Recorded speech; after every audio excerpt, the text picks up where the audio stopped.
And we got about 10 seconds. Yippee!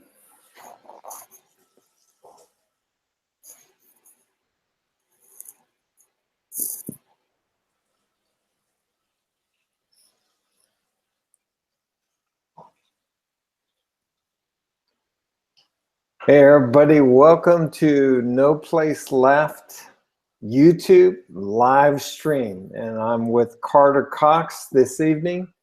And tonight we're going to debut the brand new gen mapping tool. It's a gen mapping app called GenMapper. And so we're going to debut that for you this evening. If you're watching the video, over on the right hand side there's a live chat that people can chat. If you have questions or comments or anything like that, please feel free to talk to us through the chat, and we'll do the best that we can to answer your questions. So I'm Chuck Wood, and I'm in San Antonio, and Carter is in OKC. OKC. Yeah.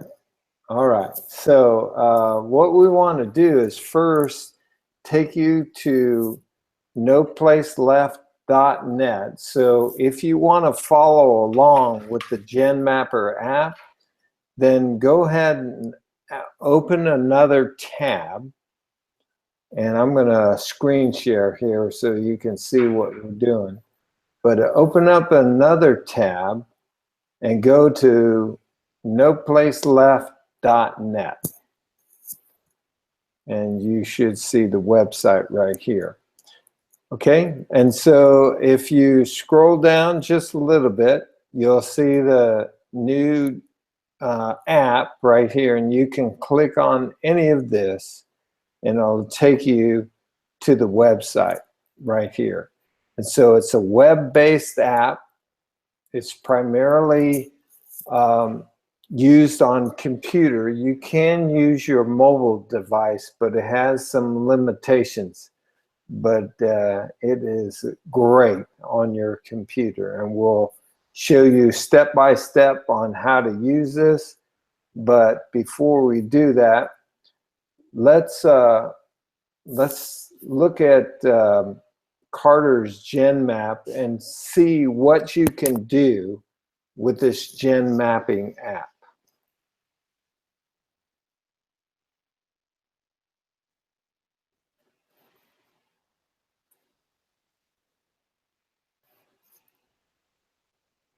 You're on mute, bro.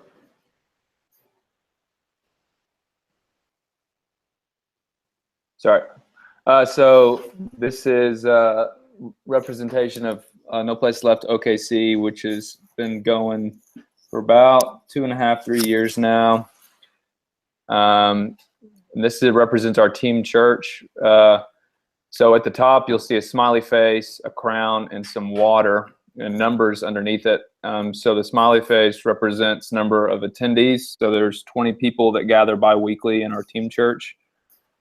The box versus the circle right here represents existing believers. Now, there are new believers that have come to Christ and are a part of our team church, but primarily it was started with existing believers. So there's a box there. And 20 represents the number of attendees. 18 represents the number of believers. The 2 unbelievers are children. 18 baptized and 4 newly baptized. So again, 20 represents the attenders. 18 right here represents believers. This first number represents the number of total attenders that are baptized, and the final number represents the number of newly baptized. Down below, you'll see a location and, the name of the church, or you can put the name of the leader, which it's kind of a plurality at this point, and then location, and then the kind of the start date. So our team church officially began gathering in January of this year. And then obviously you have all the icons: baptism, God's word, prayer, Lord's Supper, giving, both time and money, love, worship leaders and disciples. On the left side, this represents the segments of the 3/3, which if you actually click on the group here, you can change all this stuff. So you can see this is obviously the first generation. There's no parent, the name. You can put the leader or the name of the church, email link. Attenders, believers, baptized, number of new baptized. Is this a church? You would hit check. If it's unchecked, it's going to be a dashed line. If it's checked, it's going to be a solid line. This is a church with existing believers primarily who have been trained. These represent all of the church icons. And you click on them if both they've been trained in this church and they are practicing. Everybody has the ability to practice all these things. Place and date. And then Chuck and I were talking, and you can either put each of the 3/3 parts, 1 through 7. So you think about care, worship, accountability, vision casting, new lesson practice, goal setting, and prayer at the end, or you can just put 3-3, and that will be what's on the side, and then a little button that says active or inactive. If it's active, it will be obvious there. So got 3/3 going on from our team church at this point right now. We've got a few church starts. Central was one of the first ones back in 2014 before our team church gathered with Dave Miller. Again, you can see all of the same things that are going on there. And then below here, you'll see some other church and group starts. So China just got baptized a few weeks ago. So Bran is meeting with China. It's not really considered a church yet. It's just Bran in China. So we got a dashed line, and these are the lessons they've gone through. This is Jenny, one of our employees at Tide, and she and 8 other ladies are gathering and starting the commands of Christ. I just have training on the side because we're training her how to do that. Also, Jacob Vi and Dave has been working with Jacob Vi in Haiti, doing some training, and then obviously there's a branch off in Haiti with the movement that's going on there, which, by the way, has 1,500 baptisms, which is insane. Praise the Lord. So train existing believers. And then Alfred in Venezuela, who actually, this is a 4th generation, but all of the other generations are gathered within Central. So we just have Alfred in Venezuela, and we haven't, obviously Venezuela is crazy right now, so we haven't heard from him in about a month, but we know there's about 10 people gathered there. We got Newcastle, they've got a group in Yukon. So just kind of geographically, Newcastle is south of Oklahoma City. Yukon is to the west. Again, this gathering has not really identified as a church yet, even though they're functioning as a church and they're a part of our team church. The leaders are. We're working on church identity with them. Darren's the leader there. Fountains Family Church. This is the church in my parents' home. My dad's also meeting with my brother Britton, who is a believer or became a believer about 6 months ago and got baptized. Praise the Lord. We've been praying for Britton for a long time.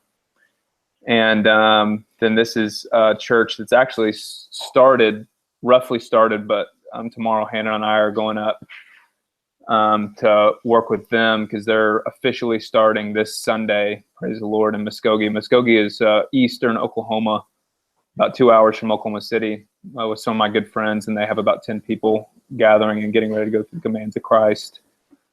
Risen Fellowship, led by Mike Booth, who was a Legacy Church pastor for over 20 years, and he gave it all up to be a dry cleaner and do this. So he has several stuff started with various people across the city. Then his church, this is one of the newest church starts with our brother and sister-in-law.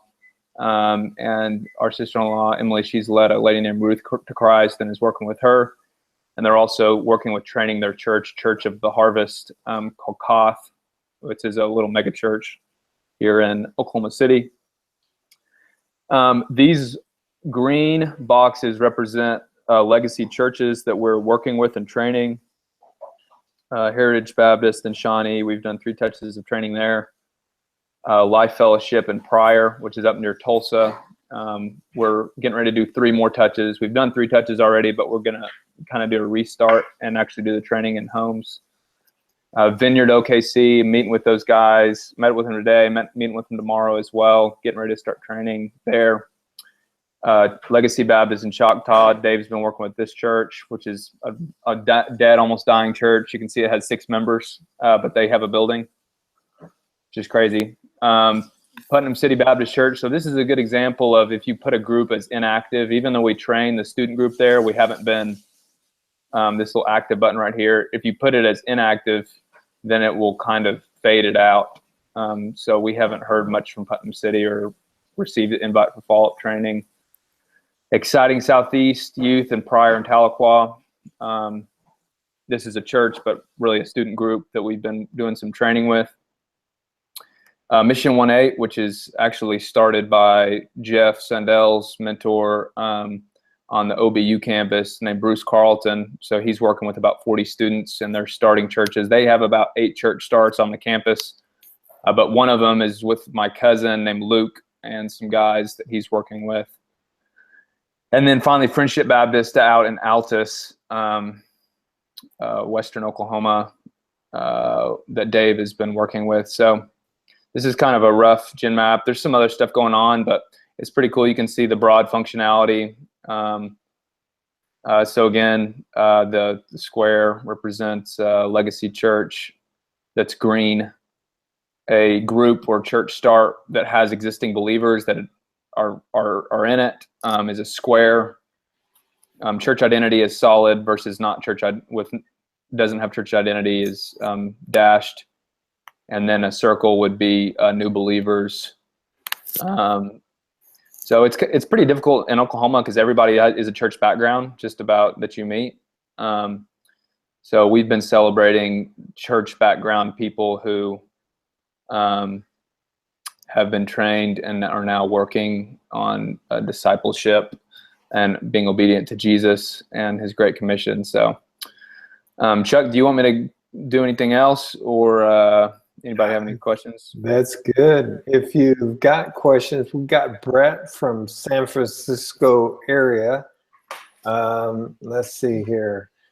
He says he loves it, and this makes this former business analyst and web strategist to me so happy. That's awesome, man. Yeah, this is exciting. Here's his question. Carter, how do you create a parent-child relationship? We'll answer that in a few minutes, Brett. Sweet. But let's talk about why gen mapping before we get too far down the rabbit hole. Why is it so important to make a gen map?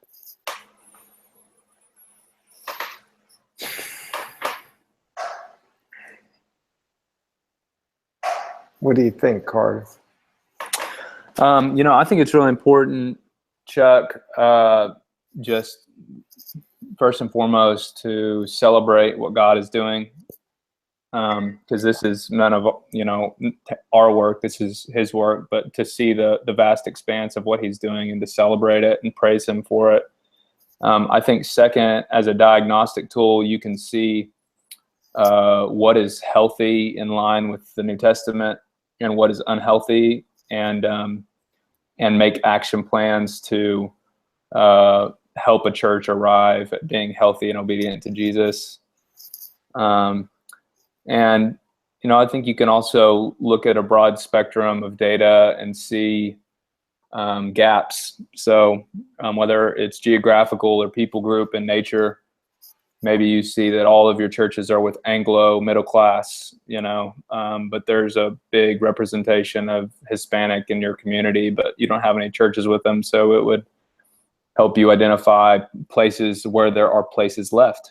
And maybe try to make goals on trying to start churches among those geography, demographics, or people groups. That's a few reasons why I think it's healthy.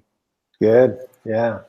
And we've kind of been through this evolution of gen mapping. We started with little bubbles and a name. It was really nothing more than an oikos map for believers. And then kind of morphed into a few symbols and we had heard about church circles, and some of us were trying it, but ultimately we found out that the GenMaps with just a bubble and a name, we weren't getting enough objective data to coach people, especially downstream when we start losing touch with what's going on. And using the church circles, and now with this app, church circles are built right into it. You don't have to drag and drop on a Google drawing if you don't want to anymore. You can just click the box. And so that's pretty significant as far as making it easier, because there was a time when we were drawing these circles on a piece of paper. And every mid-level, you were basically doing a new GenMap or dragging, you know, on a Google drawing, dragging all this stuff. Now you can update the church one at a time with the very specific elements that you want to change. Mm. So this is going to make gen mapping so much easier if you have a computer. If you don't have a computer, well, then it's going to be difficult. It does work on mobile devices, but it's still buggy. And by the way, just one more time, if you want to find the app, it's on noplaceleft.net. And if you're watching this video after the live stream, it'll be down in the video description. So you can click on the link there and go to the app. Well, let me give you a tour of the app itself. And Carter showed you great work that he's done already with the app, but we're just going to start from scratch, and we're going to give you a tour. All right, so we go to noplaceleft.net and click on the link there, and here we start.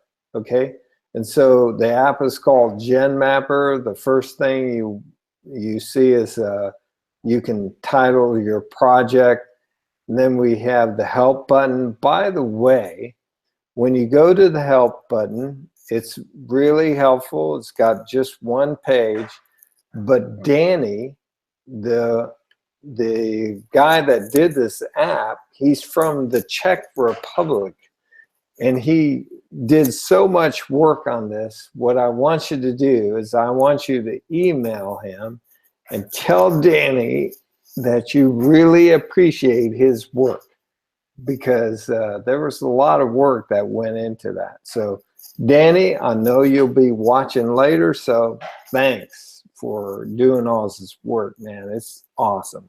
Yeah, thanks, bro. Yeah. And then you got the zooming features. You can zoom in. And by the way, when you want to move the map around, you just put the mouse in there anywhere and just drag and drop. So you can zoom in, zoom out. Okay, and you can zoom out a long way. So if you're one of those guys like Carter that has a huge network, well, you got plenty of room. That's one of the things. And then if you just want to go back to the original position, just hit original zoom in position. It'll be back. Now, one of the things you need to know before you get all excited and do your whole GenMap and figure that it's saving on its own, it does not. So the way that you save the GenMap is by exporting your CSV, a comma separated value. It's a little file that goes, it uploads into Excel and Google spreadsheets very easily, but you can upload this, you can import that very same file back into the website. and it'll post everything that you did. So these are really your save buttons. Don't do the work and then close the web browser. You'll lose all your work. You've got to export it as a CSV file. Generally speaking, in a Mac, it's going to go to your download files. I'm not exactly sure where it goes on a PC, but that's what you're looking for. And we'll do this here in a second, show you exactly how to do it. And then as far as printing, you can print it vertically, horizontally. You can also save this as a PDF, which is pretty handy. So that's kind of the once over the world tour. That's what the app looks like. All right, so why don't we go ahead and make a small GenMap. Let's just get started. So the first thing we want to do is come up here to the project name, and we'll call this the test NPL network. All right, so we have our project name, and then we talked about the help button. We don't need that. And we're just going to start building this map. So when it turns blue, you click on that and it'll bring up this menu right here. Now, Carter was putting in the names of the church. I'm putting in the names of the elder of the church leader. And if it's not an elder, that's okay. You do have a place to put emails and web links right here. So if you get somebody else's map and you load it up and you want to have emails for all the church leaders, there's a place for that, and their websites or whatever you want to put in there. But now we have the attenders, the believers, and those who have been baptized. Let's say that I have 10 people in attendance. I can just either mouse down or tab down.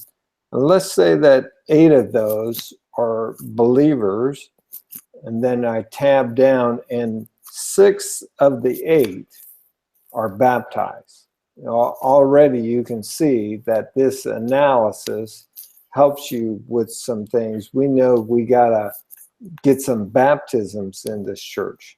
And then the next cell is dedicated for those, any baptisms that the church has seen since it started. So any baptisms that the church has done in its existence goes in this block. So let's put 2. I'm just gonna save this and show you what it looks like. So at the top, there's our numbers, okay? So let's keep editing. So let's say that we started with an existing, all of these, the leader is an existing believer. So we would say he's an existing believer. Let's say they've gone through all of the commands. I just check all these church functions that we have.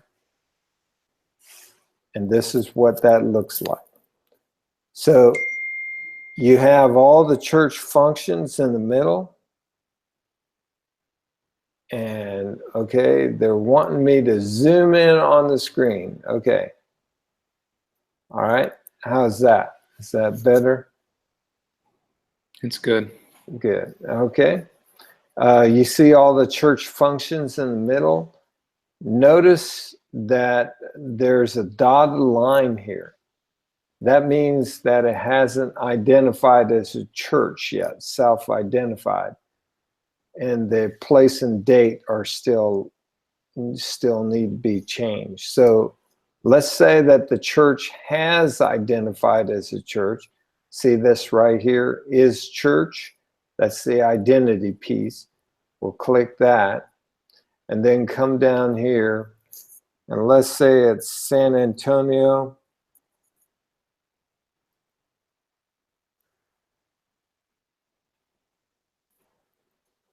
Texas. And it started in January of 2017, right? Now, Carter was talking about this. It's really, you can put anything you want in that block. I put the 3/3 in there. That way I know that they're doing the 3/3. Maybe you want to put 1 through 7 for the parts of the 3/3. Maybe you want to put the commands that they've been through. They've been through commands 1 through 4. It's really kind of up to you what you want to do with that. Carter had training in there, or third touch. That's a good place to put a little note on where the church is at and what you're doing with it. So let's, and notice it's active. So submit the changes and there you have it, okay? So you got a lot of data there now that you can check out. All right, so let's do one more thing with this. Let's say that that church goes away, it evaporates. You come right here and just click that and submit the change. Now, Carter, why is it important to kind of track evaporated churches? What would you say? You know, I think it still is something we want to celebrate that God allowed us to do. But I think it's also important because it shows a stuckage. I think an example would be when the No Place Left network was not identifying as churches. We were calling them everything but churches as broad spectrum in the network. We were calling DBSs and DMMs and all these different groups, which are okay. But we just noticed, especially Zach and Ron up in Memphis, noticed that every year they would just erase their GenMap because it was everything had disbanded. But they noticed that when they began helping these gatherings of obedient believers identify as church, that they lasted longer.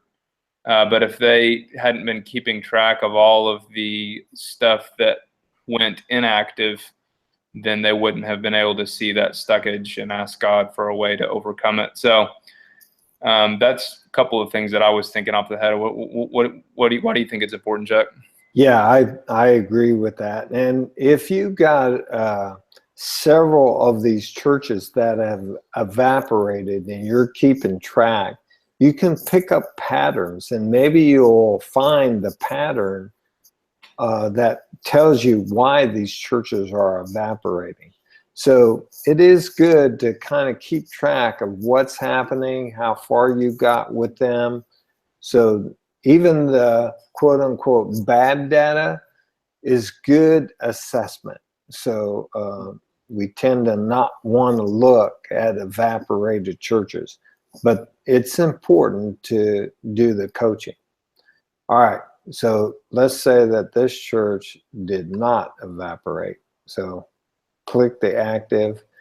All right. So we want to give this church it's reproducing. And so we go over here to the plus sign. By the way, if you wanted to get rid of this, you just hit the X. But you go to the plus sign and it'll set up the next church. Okay, so we'll go through the process here. Let's say that Billy Bob is the church leader, and he's got 5 people in his church, and 2 are believers, and 1 has been baptized, and he's got 0 baptisms so far. They have not identified his church yet. And this Billy Bob is a new believer. He was led to Christ by somebody in the network. So he would qualify for that circle because he's a new believer leading a church. And let's say that they've got God's word, prayer, worship, and making disciples. They just started, and they're in San Antonio, Texas. And they started in May 17. And he is doing the 3/3. Right? And they were active. Just hit change, save the changes, and there you have Billy Bob's church. Okay, I'm going to zoom out a little bit more. Okay, now Billy Bob, he leads a guy to Christ that really wants to do the same thing. And let's say that they have 12 people in their church, and they're just getting after it. And hey, Chuck, you might be editing that existing one. Did I? Uh-oh, you're right. Thank you. So there's a big mistake there. Thank you. All right. So, okay, Billy Bob, yeah, there we go. Okay, hit the plus sign. There we go. Now I can change this. Thanks. No problem. So Sam, let's see, he's got 12. Tap in. He's got 10.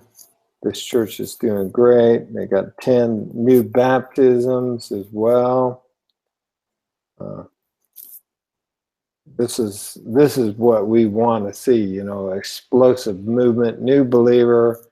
They haven't identified this church just yet. They got the word and prayer and worship. They're in San Antonio, Texas. They started in June 17. And they are doing the 3/3. Okay, and then we save our changes. And there you have it. Now, one of the things, some of you all are leading several churches, like Carter's leading several churches. You can't put a church parallel on this unless you have a parent church. So what I did, I'll show you my GenMap here, just a second.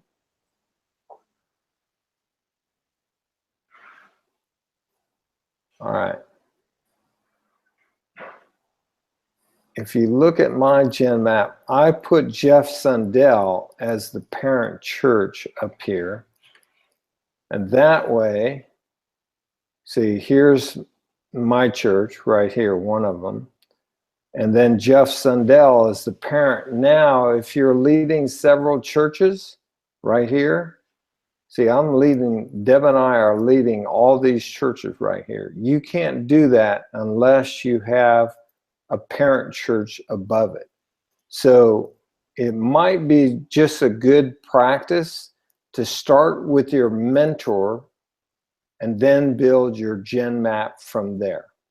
Okay, and that way, if you're leading several churches, you can put them in there. That's awesome. Okay, now let's go back to our GenMap that we've created. All right, let's say that I am now training a legacy church. I got to find where I... What's a legacy church, Chuck, just for newcomers who may not know the language? Awesome. Legacy church is a traditional church, usually brick and mortar, you know, meets in a building and has a traditional worship service. And we've got a lot of them that are really wanting to reach lost people, make disciples, and even plant churches out in neighborhoods. So we're super excited about that. So we're training a bunch of legacy churches. So let's say that Pastor Joe asked us to come and train him. Well, he's got 500 in attendance. He's pretty sure that all 500 are believers. He's pretty sure that all 500 are baptized. Never safe to assume that, but he had 20 baptisms in the last, as far as they can remember. Maybe they had 2,000 since they've been in existence since 1948 or whatever. They are an identified church. And then you would click the legacy circle right here. And they're doing all the church function. Now, it's a great exercise for a legacy church to go through this and ask themselves, how are we doing in all of these? They may say, you know what? We're not doing very good at making disciples, so they may uncheck that. And so the place is San Antonio, Texas, and it was started in 1948. About that, okay? And they're doing a traditional service. So I just put traditional there. And you notice the green box for the legacy church. And so that tells me that Chuck is training a legacy church. And then once they start planting churches out in the community, they can begin to add those churches to the mix. All right, so it's that simple. Okay, Carter, what have I missed so far as actually developing the GenMapper?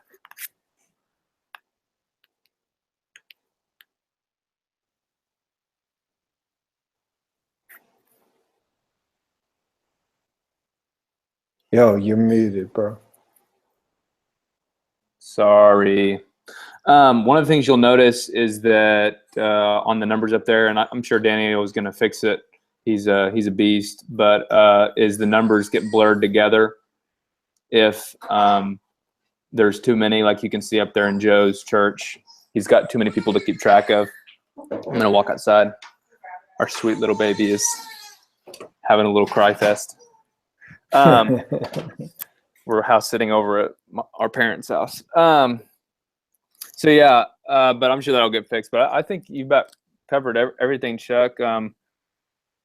I noticed you put 411 in a few of the corners on the side of your churches. What does that represent? You are a quick study, and we'll talk about that later. You got a keen eye, bro. Awesome. Okay, so now comes the most important part, to save this, because you did all this work, you don't want to see it go to waste. So what we're going to do is we're going to come over here to export CSV, and I'm going to share my whole screen so that you can see the whole process. All right.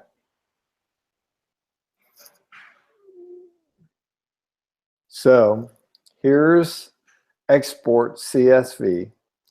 I click on that, and I'm gonna name it, or actually it's named based on the project name.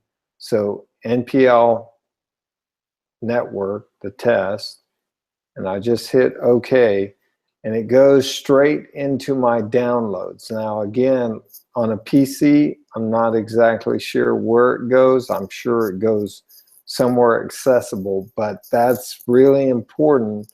Know where the downloads go. And so when I open up the files, here it is right here, okay? And so now I've got a copy of this, and if I close out GenMapper and come back here and want to start over again, notice that everything is gone. So don't panic. you exported your CSV. And as long as you can find that, you can import it back. So we go to import and look for our download. It just happened to be the last download I had. Downloads, double click, and boom. I've got all my work back. Okay, so that's pretty easy. Don't get paranoid with CSV. This is just another way to save a file and keep a hold of it. Okay, it's just like saving, but it goes to your downloads. All right, very important, as Yin Kai would say. Okay, let's say I want to print this. I can go and print it. It's going to give you some options: print it vertically or horizontally. But in a Mac, you can choose the printer, or you can choose to save it as a PDF. So let me fix that so it's all on one piece of paper. There are more settings down here, but this is all Mac. You're going to have to look at whatever you're running as far as a PC and just determine what it's going to come out best as. So I'm going to save it as a PDF. I'm going to save it to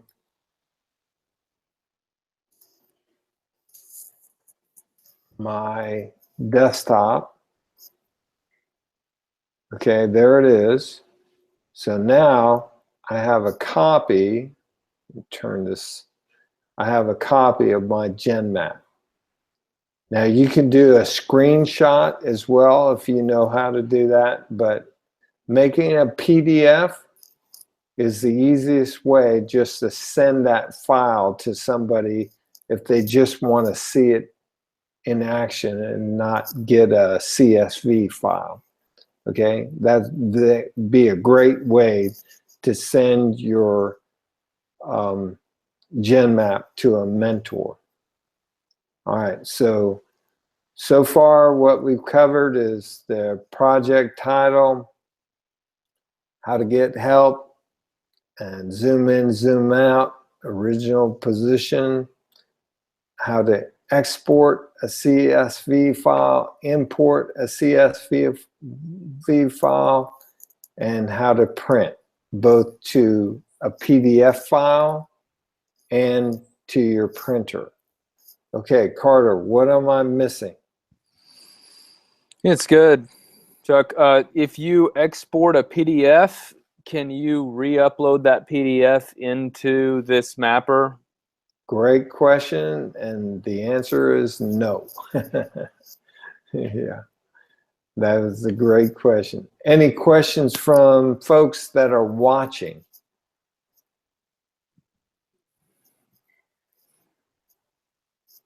All right. Chuck, are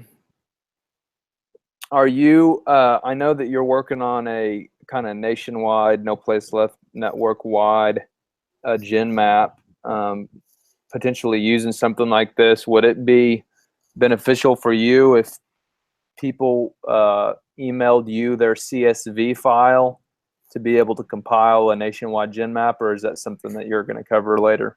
Yeah, that would be good. You just send me the CSV file, and we'll mash it with all the other GenMaps, and we'll do a national, maybe global. I don't know how big we can get this. We have not even scratched the limits of it yet, but you know, we'll run it until it fills up. Till there's no place left. That's a good question. Okay, so Raymond from New Zealand, I believe. Hi, Ray. He says, I'm working on an oikos map a long way off from this, but as reproducing develops, I can see this being very helpful. Yeah, Yeah, bro. You can almost do an oikos map. Well, that's probably pretty involved. You just wouldn't use the church function symbols, but it can be used for oikos map too. You just wouldn't fill in the center parts, and maybe it'd just be a name, no numbers, just a name and date. So it can be used that way. That's cool. Praying for you, bro. That's awesome. Yeah, way to go, Raymond. Now, Raymond is one of the most committed guys I know. We do trainings early in the morning, and it's like 1 o'clock in the morning in New Zealand. There's Raymond sitting in his lazy boy late at night getting trained. So that's awesome. All right, so I want to bring this to your attention right here. Carter, can you see this?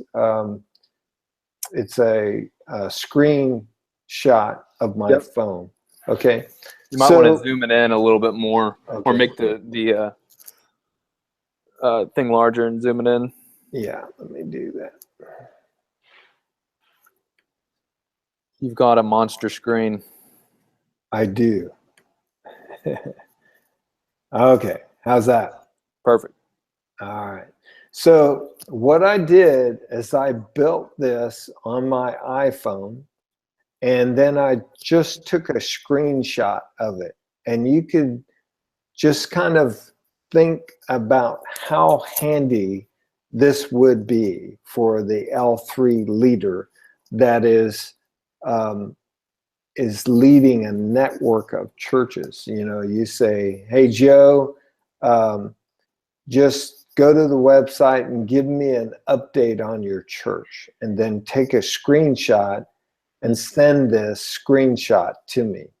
And now the practitioner can update his GenMap on the fly. Now, the crazy thing about mobile devices, though, is that they don't save CSV files. At least I don't know how they do.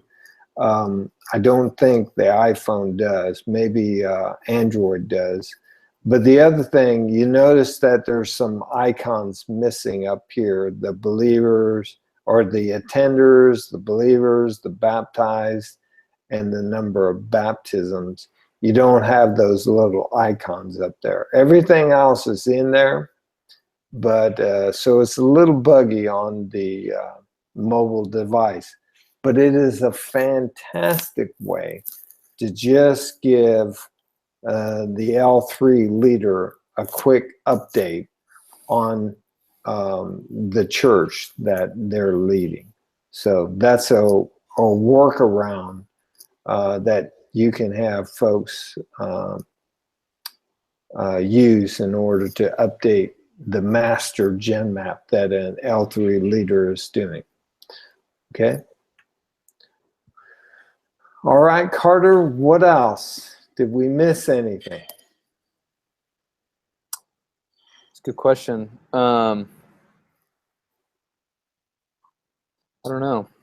I think that about covers is pretty. It's amazing that it's this